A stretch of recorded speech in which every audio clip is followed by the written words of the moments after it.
এখন হচ্ছে সন্ধ্যার পর, তো সন্ধ্যার পর বাসা থেকে বের হলাম। আজ যাব কয়লায় পোড়ানো পিৎজা খেতে।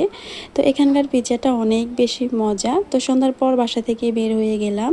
তোমরা যারা হাজীগঞ্জের মধ্যে আসো, এমনকি হাজীগঞ্জের আশেপাশে আসো, তারা এই মসজিদটা চিনে যাবা। আর যারা চেনো না তারা চিনে রাখো, এটা হচ্ছে হাজীগঞ্জ বড় মসজিদ।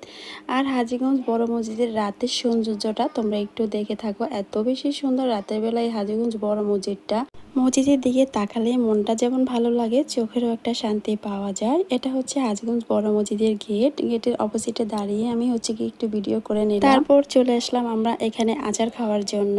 মসজিদের পিছন সাইডে গেলে আপনি অনেক অনেক আইটেমের ফাস্টফুড খাবার পাবেন। এখানে পিৎজা, বার্গার, চিকেন পাই, ফুচকা, চটপটি, তারপরে অনেক অনেক আইটেমের খাবার পাবেন। এখানে আসলে আপনার ইচ্ছে মতন আপনি অনেক ধরনের খাবার। প্রথমে এসে পিৎজা অর্ডার করে দিলাম, তারপরে কিছুক্ষণ ওয়েট করার পরে আমাদের পিৎজা চলে আসলো। আর এখানকার পিৎজা হচ্ছে কি কয়লায় পোড়ানো পিৎজা।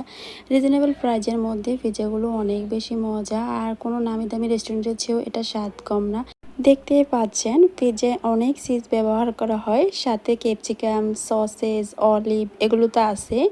এগুলো তো বড় বড় রেস্টুরেন্টেও দেওয়া হয়, তার মানে পিৎজাটা অনেক বেশি মজার হয়।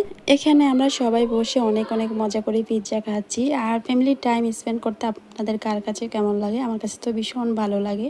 তো আমাদের খাওয়া দাওয়া শেষ হয়ে গেল, এখন চলে যাব বাসায়। আমার ভিডিওটা আপনাদের কাছে কেমন লেগেছে অবশ্যই কমেন্ট করে জানাবেন।